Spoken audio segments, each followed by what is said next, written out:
여러분 안녕하세요. 발칙한 뉴스 정혜림 아나운서입니다. 어제 실시된 일본 참의원 선거에서 아베 총리가 승리를 하긴 했지만 그토록 염원했던 개헌선 확보에는 실패했다고 하네요.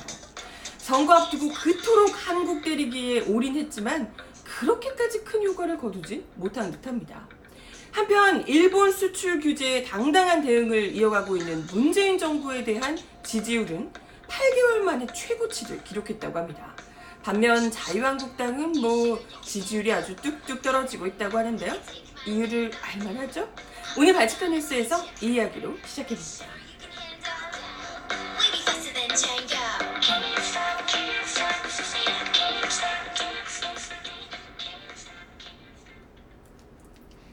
네, 여러분 어서오세요. 월요일 발칙한 뉴스 정혜림입니다. 지난 주말에 이어서 지난 주말을 넘어서 지나서 지금 계속해서 지금 지난주가 아니라 지지난주부터였죠. 꽤 지금 일본의 수출 규제가 오래되고 있는데 수출 규제로 인한 이슈가 점점 심화되고 있는 상황인데요. 그런 상황에서 치러진 일본 참의원 선거이기 때문에 더더욱이 그 결과가 어떻게 되는지에 대해서 그 어느 때보다도 우리 대한민국의 국민들도 관심이 참 높았던 것 같습니다. 사실 일본 정치를 아시는 분들은 아시겠지만 이 일본 이 정치가 굉장히 경색되어 있는 나라거든요. 그래서 사실 아베 총리가 자민당이 참패할 것이다 이렇게 생각하는 곳은 아무도 없었고, 어차피 거기는 거의 일당 독재 수준의 자민당 독재 수준의 그런 이 나라기 때문에 승리를 어차피 하겠지만 어느 정도 승리를 할 것인가. 그래서 아베 총리 내각에 얼마나 좀 적극적으로 밀고 갈 수 있는 힘을 실어줄 것인가. 이제 이걸 보는 게 관건이었을 겁니다. 일단은 승리는 당연히 승리를 했고요.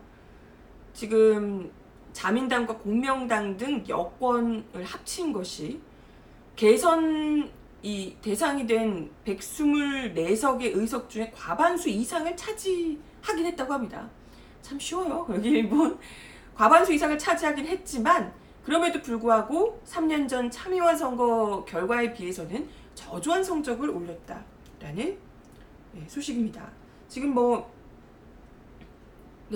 지금 기사들 나와 있는 것들 많지만 보셨죠? 개헌선 확보에는 실패했다.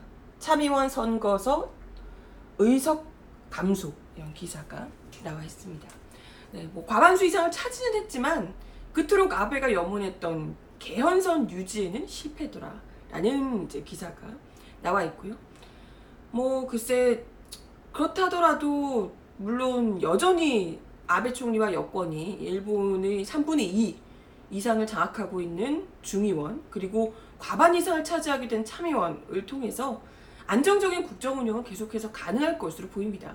당장에 정책 변화가 없을 것으로 보이고요.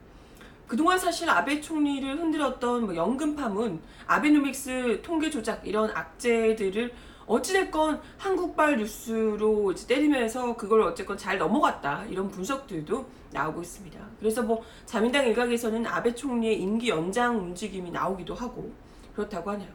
어찌됐건 일본의 정치 특성을 생각할 때 이렇게 이 정도까지 나올 거라고는 충분히 예상 가능한 부분이었기 때문에 그건 당연한 결과려니 생각을 할 수 있지만, 중요한 부분은 지금 아베 총리가 계속해서 2020년 개헌을 요구해 왔었는데 이번 참의원 선거 결과가 그에 미치지 못했기 때문에 아베 총리에게는 나름 이 뼈아픈 결과가 될 수 있다, 이런 분석들도 나오고 있습니다.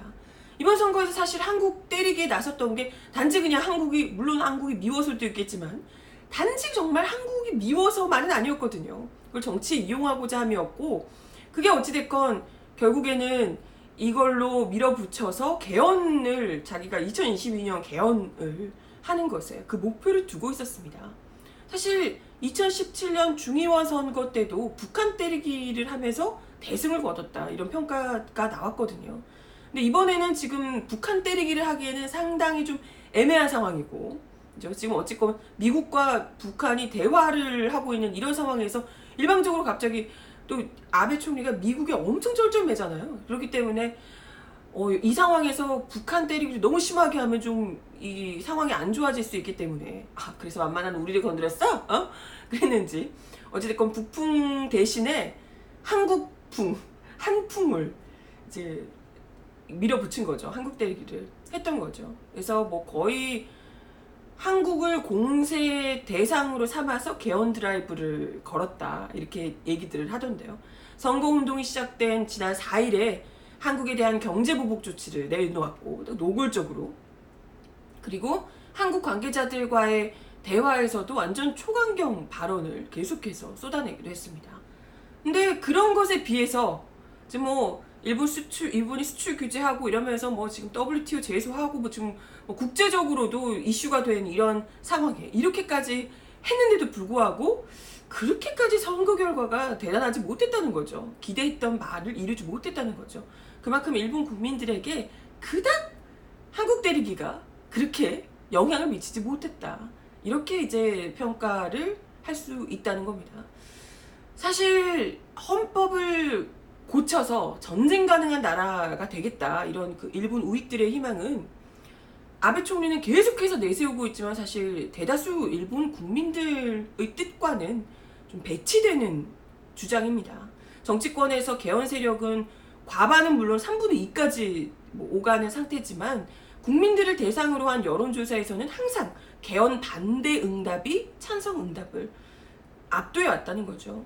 이렇기 때문에 국민들의 이렇게까지 여론조사에서 사실 일본 국민들이 정치에 좀 무심하고 좀 그럼에도 불구하고 전쟁 가능한 나라가 되는 것에는 굉장히 좀 두려움을 가지고 있다. 이렇게 이제 볼 수 있기 때문에 그래서 그동안 참의원, 중의원 선거 모두에서 개헌 발의선을 확보를 했음에도 불구하고 실제 개헌 발의에 나서지 못했었다는 거죠.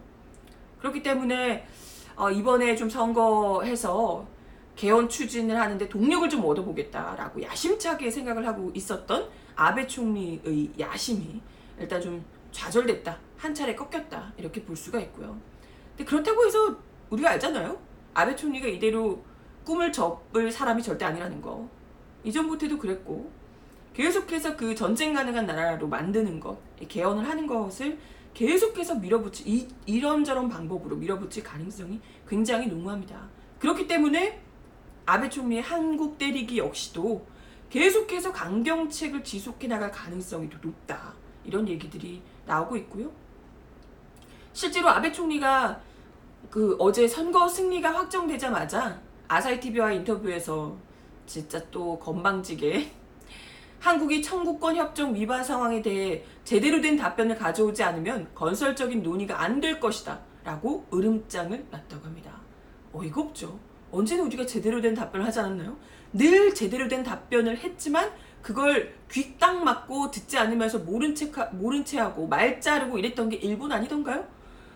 정말 건설적인 논의 따위 하고 싶어 하지 않고 그죠? 양국 간에 제대로 된 뭔가를 하고 싶어 하지 않는 것이 일본 정부라는 것이 계속해서 지금 드러나고 있는데 말도 안 되는 거짓말까지 동원하면서 그에 대해서 뭐 사주도 없죠. 거짓말 해가지고 북한에다가 뭐 우리가 이 전략 물자를 어떻게 제공한다는 등 뭐 이런 말도 안 되는 가짜 뉴스를 유포해놓고도 뭐 아니 뭐 그렇게 얘기하는 거 아니었다. 말을 쓱 바꾸고 사실 양국 신뢰를 뭐 회복하기 전까지는 한국 측에 뭐 어떻게 못한다 이렇게 얘기를 하고 있지만 양국 간의 신뢰를 누가 먼저 깼나요? 그죠? 아무튼 이런 모습을 보건대 아베 총리의 선거 직후의 반응도 보건대 뭐 더더욱이 일본 정부가 계속해서 이런 기조를 밀고 나갈 가능성이 상당히 높다고 보고 왜냐면 그 꿈이 단지 뭐 선거 승리가 아니라 정말 전쟁이 가능한 나라로 만들겠다라는 그 아베의 야심 이것에 있기 때문에 더더욱이 우리 정부와 국민이 좀 보다 더 지역적인 게 아니라 정말 장기적인 관점에서 주권 국가로서 당당히 국익을 지키고 또 실현할 수 있는 방법, 지역 평화를 또 계속해서 지켜나가는 방법 이런 것들을 우리가 더 심도 있게 고민을 하고 이참에 제대로 또 올바른 한일 관계를 만들어 나가는 것, 다져 나가는 것 이것이 정말 그 어느 때보다도 필요한 시점이 아닌가. 자칫하다가는 지금 이거 하나만 좀 풀어주면 우리가 이렇게 할 수 있는데 라고 하면서 쩔쩔매다 보면 계속해서 얘네들이 전쟁 국가로 가는 길에 계속해서 멱살 잡고 끌려 나갈 겁니다. 정말 무슨 코뚜리한 이 소처럼 질질 끌려다니면서 이래저래 정말 호구가 될 것이 불보듯 뻔합니다. 그렇기 때문에 더더욱이 지금 우리가 어떻게 해야 하는지가 너무나도 중요한 상황이라는 거죠. 네, 그런 가운데 우리나라의 지금 한국 정부가 지금 일본의 수출 규제에 대해서 대응하고 있는 것에 대해서 우리 국민들이 어떻게 느끼고 있는지를 조사한 여론조사 결과가 나왔는데요. 문재인 대통령의 국정 수행 지지율이 50% 선을 넘어서 8개월 만에 최고치를 기록했다는 소식입니다. 51.8%. 네, 이게 아무래도 단호한 대응에 대한 국민들의 지지가 아닌가 이런 이제 이야기를 하고 있는데요. 중도층과 진보층을 중심으로 특히 공감을 얻고 있다 이런 평가가 나오고 있습니다. 여론조사 전문기관 리얼미터가 YTN의 의뢰로 지난 15일부터 19일 전국 19세 이상 유권자 2,505명을 대상으로 여론조사를 실시한 결과 문 대통령의 국정수행 지지율이 4%포인트, 일주일 만에 4%포인트 오른 51.8%를 기록했다고 합니다. 부정평가는 4.2%포인트 하락한 43.1%였다고 하고요. 긍부정평가의 격차가 8.7%포인트였다고 합니다. 특히 진보층과 그리고 중도층, 부산, 울산, 경남, 대구, 경북을 비롯한 서울, 대전, 충청, 세종, 경기, 인천 등 대부분 계층과 지역에서 문 대통령의 지지도가 상승을 했고요. 보수층에서는 하락한 것으로 나타났습니다.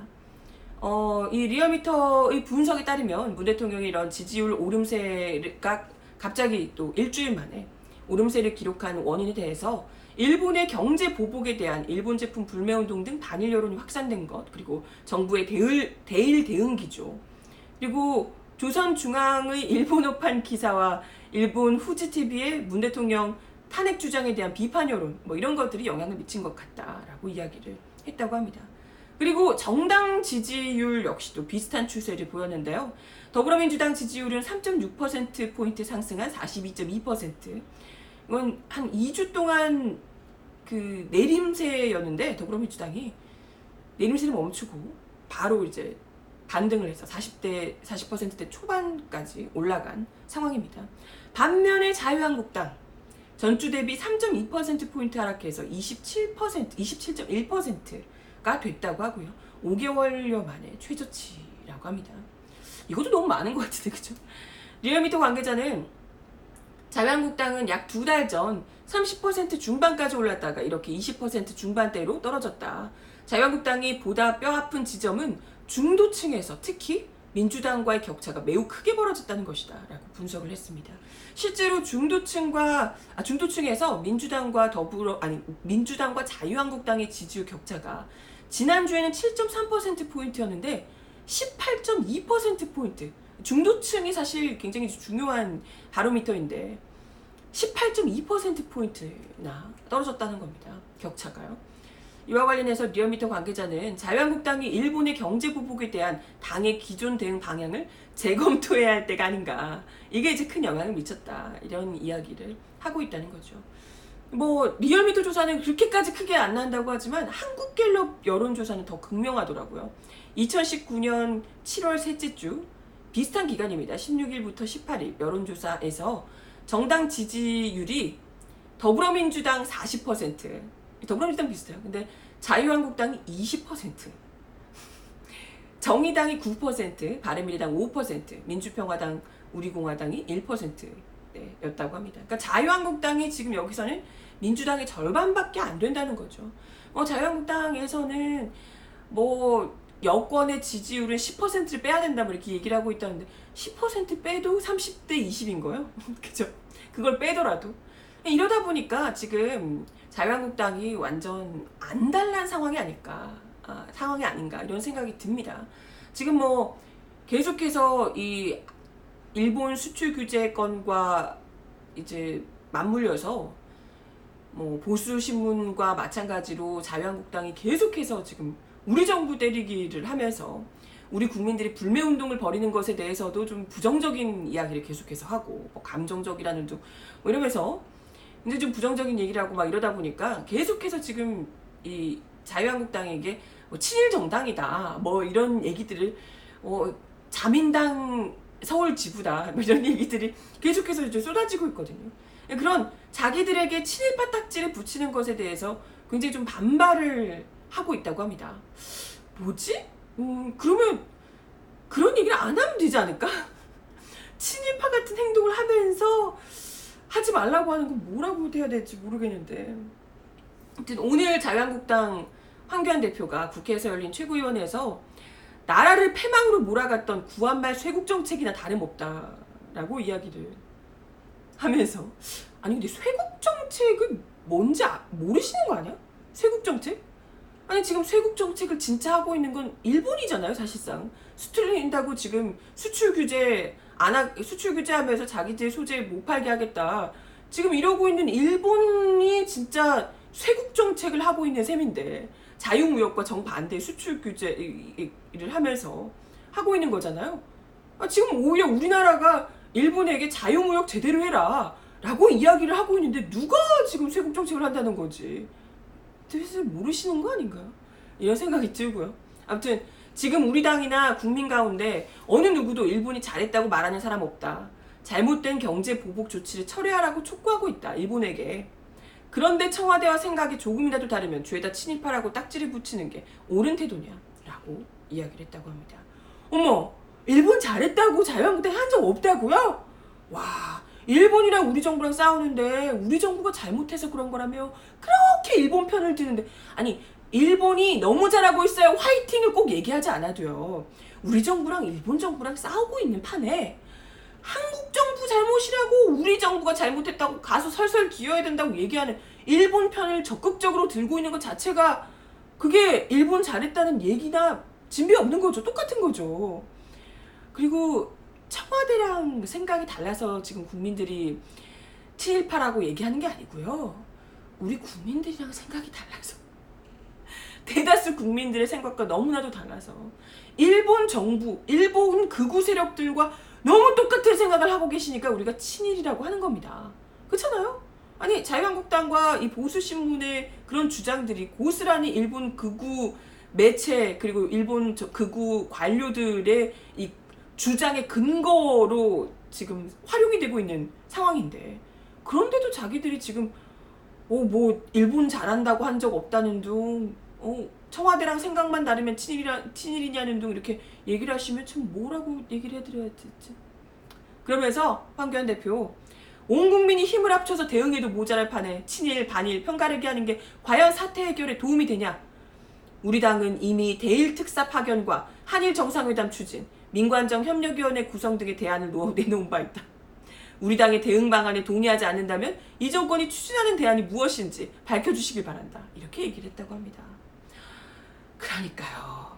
막 속이 터지려고 그러는데 온 국민이 이렇게 힘을 합쳐서 대응을 해도 모자랄 판에, 그래서 지금 우리 온 국민들이 지금 주말에도 시위하고 불매운동 점점 더 커지고 어떻게든 이 정부에 힘을 실어줘서 우리 한마음 한뜻으로 어떻게 일본에 강력히 대응해보자 이러고 있는데, 이 와중에 자유한국당이 계속해서 정말 그 누가 말하듯 백태클을 걸며 방해를 아주 일본 극우들이 도와주는 방식으로 계속해서 태클을 걸며 정말 그 구정물을 튀기고 그러고 있는 상황이면 대체 사태 해결에 무슨 도움이 될까요? 차라리 그런 얘기를 하실 거면 입을 닫고 있는 게 좋을 텐데, 그렇지 않습니까? 한마음 한뜻으로 힘을 합쳐서 대응을 해도 모자란다면서요. 그러면 제발 친일적인 얘기를 하지 않는 게, 이번 사태를 일단 해결을 하고 나서 이야기를 하시는 게 훨씬 더 좋지 않겠냐는 겁니다. 편가르기를 누가 편가르기를 합니까? 댁들이 지금 그러고 있으니까 국민들이 제발 좀 그만 그 입 다물라고 이야기를 하는 거죠. 본인들 스스로가 아주 일본의 이 편을 못 들어서 안달난 사람들이 무슨 누구에게 편가르기를 하냐고요. 그리고 지금 자유한국당이 대책이라고요 뭐 내놓은 것들, 어우 막 난 대단한 건 줄 알았네. 아주 대일 특사 파견, 한일 정상회담 추진, 민관정 협력위원회. 저기요, 이게 지금 너무나도 말 하나 안 하나 뭐 할 것도 없는 일본에 지금 이런 상황에서 특사 파견하고 한일 정상회담하고 이게 가당키나 한 얘기입니까? 이게 되겠어요? 가서 지금 무조건 만난다고 될 게 아니잖아요. 근데 못 보셨어요? 지금 일본 아베 총리가 뭘 하는지 못 보셨어요? 아니 우리 대사한테 말자르게 하고 무례하게 굴고 이런 거 못 봤습니까? 무작정 아무것도 없이 가서 뭘 할 건데요? 일본 그냥 일단 만나가지고 죄송합니다. 납작 엎드려서 싹싹 빌라. 이건 얘기밖에 안 되는 거잖아요. 그죠? 근데 정말 이러면서 오히려 불매하는 국민들에게는, 불매운동하는 국민들에게는 뭐 감정적으로 하지 말라고 막 훈수를 두고 막 이러고 있는데, 정말 이 사람들이 대책이라고 내세우는 것들을 진짜 진심으로 대책이라고 생각해서 이 사태를 해결할 수 있는 방법이라고 내세우고 있는 건지도 모르겠고, 본인들이 내세우고 있는 이야기가 정말 정부와 국민이 원하는 방식인지, 아니 국민이 원하는 방식인지, 이것도 진짜 생각할 수 있는 능력이 안 되시나? 이 정도로 눈치가 없을까? 이런 생각이 거듭 듭니다. 정말 몰라요? 우리 국민들이 뭘 원하는지 정말 모르나? 황교안 대표뿐만 아니고요, 나경원 원내대표는 한 발 더 나아가서 북한 파리에서 이젠 일본 파리를 하고 있다라고 하면서 친일, 자기들을 이제 친일파라고 낙인 찍는 것에 대해서 반발을 하셨다고 합니다. 나경원 원내대표가 역시나 오늘 같은 자리에서 2년 내내 북한 파리했던 정권이다. 이제 일본 파리냐. 무능과 무책임을 일본 파리로 덮으려고 하고 있다. 집권 세력에게 국민들은 앞으로 표로 심판할 것이다. 이렇게 날을 세웠다고 합니다. 네, 그런 표로 심판하는 자유한국당 지지율 20%. 네. 아니 지금 일본 파리는 사실 자유한국당이 하고 계신 거 아닌가? 과거에는 북풍몰이로 권력놀이 하시다가 이제는 지금 일본 파리로 정권 비난하고 욕하려고 하다가 지금 딱 걸린 거잖아요. 그죠? 국민에 딱 걸린 거잖아. 걱정하지 마요. 심판한다니까. 우리 국민들이 심판 제대로 해주려고. 좀만 기다려요. 조금만 기다려. 아주. 응? 그러면서 뭐 이상한 얘기 하셨던데, 저성장에 오래 신음했던 일본과 같이 한국을 일본화하는 경제 현실에 일본화를 하고 있는 이 정부야말로 신친일파가 아닌지 묻고 싶다 라고 얘기를 했다고 합니다. 이게 무슨 말인지 아시겠어요? 이게 뭐 한국말인데 왜 이래?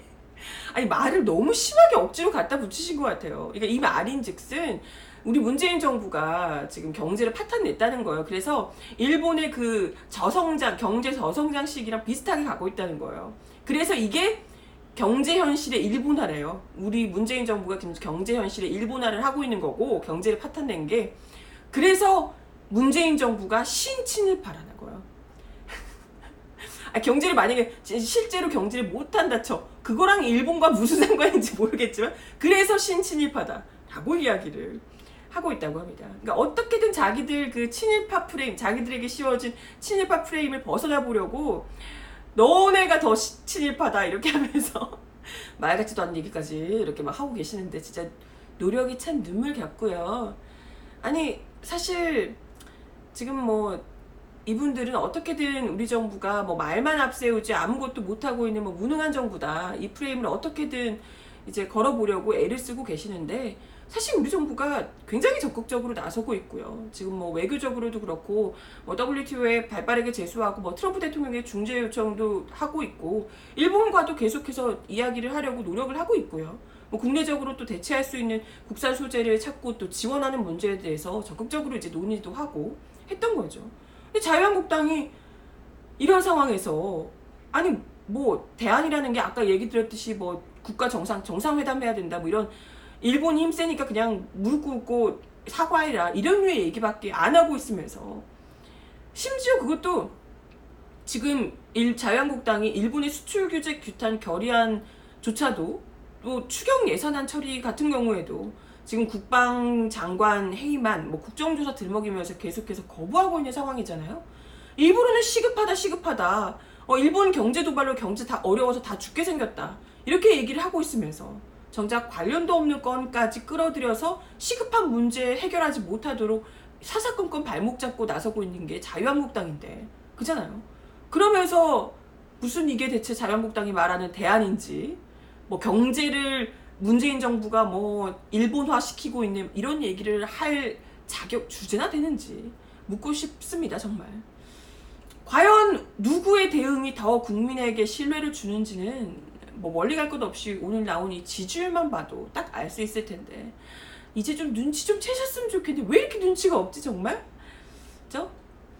네, 아무튼 그렇고요. 지지율 얘기 좀 드렸고요. 사실 어찌됐건 이런 그 한일 관계 갈등 국면에서 가장 중요한 부분은 국가와 국민의 자존심을 지키면서 또 국내 기업들의 피해를 최소화하는 부분일 겁니다. 지금 일본의 수출 규제가 그래서 우리 기업들에게 대체 어느 정도 피해를 입힐 것인지 걱정하는 분들도 많은데요. 지금 시간이 없어서 제가 빨리 얘기를 드리면 우리 기업들 그래도 망하면 안 되는데 이러다가 큰일 나는 거 아니냐 걱정하시는 분들을 위해서 꼭 소개시켜 드리고 싶은 기사가 있습니다. 저희 민중예술이 간판 이완배 기자의 기사인데요. 이런 기사입니다. 일본 수출 규제를 바라보는 증권가 반응, 낙관과 차분이라는 기사. 민중예술이에서 검색하시면 나오는데요. 이게 지금 일본 수출 규제의 여파와 전망에 대해서 정치성과 당파성 이런 것들을 완전히 쓱 뺀 매우 객관적인 현실을 보여주는 자료들을 제시하고 있습니다.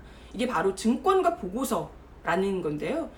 이게 이제 증권사에서 뭐 중요한 건 다른 뭐 정치적인 이해관계 이런 게 전혀 아니고요. 무조건 돈이 되느냐 안 되느냐, 지극히 자본주의 논리밖에 이게 통용되지 않는다는 겁니다. 그렇기 때문에 이 증권가 보고서들이 뭐라고 평가하는지, 뭐라고 전망하는지가 굉장히 중요하다라고 보는 건데요. 근데 이제 보수신문들이나 자한당의 호들갑과는 달리 이 증권가 보고서들이 굉장히 일본 수출 규제에 대해서 차분하고 낙관적인 전망을 내놓고 있더라라는 얘기고요. 관련해서 나온 보고서들이 모두 17개 정도 됐었는데, 이와 관련해서 이제 이완배 기자께서 이를 분석해서 기사에 자세하게 실어놨습니다. 한 번쯤 보시면 좋을 것 같은데, 하나만 소개를 드리면, 네, KTB 투자증권의 일본 반도체 디스플레이 핵심 소재 수출 규제 이슈라는 보고서에 따르면요, 현실화됐을 때 일본 자충수로 판단, 오히려 국내 업체 제조사 및 소재 업체 중장기 수혜 전망, 최악의 경우 국내 제조사 단기 생산 차질 불가피. 하지만 현재 반도체 디스플레이 수급은 공급 과잉 국면. 이번 이슈는 국내 제조사가 과잉 재고로 소진하고 생산 차질의 빌미로 가격 협상력도 강화할 수 있는 기회로 작용 가능. 오히려 긍정적인 효과죠. 그리고 일본 반사이익도 없음. 이번 이슈는 한국의 반도체 및 디스플레이 기업들이 자국산 소재 비중을 확대하는 계기가 될 수 있다. 국내 소재 업체들이 중장기적으로 국산화 수혜를 입을 전망. 반면 일본 소재 업체는 직접적인 타격이 불가피함. 이런 기사, 이런 이제 보고서들이라는 겁니다. 이제 뭐 더 많은 보고서 내용들이 이제 비슷비슷한데요. 민중예술의 기사에서 한번 확인해 보시고, 아무튼 이런 보고서 내용들 대부분이 굉장히 차분한 어조로 심지어 우리나라에 굉장히 낙관적인 전망을 하고 있더라라는 얘기고요. 실제로 우리 기업들이 이미 소재 분야 등에서 탈일본을 서두르고 있다고 합니다. 속속 뉴스들이 지금 뭐 나오고 있고요. 국산 소재, 뭐 중국 소재를 사용한다는 이런 뉴스들 나오고 있고, 일본에서도 이 때문에 굉장히 이제 촉각을 곤두세우고 있다, 이런 뉴스들 나오고 있습니다.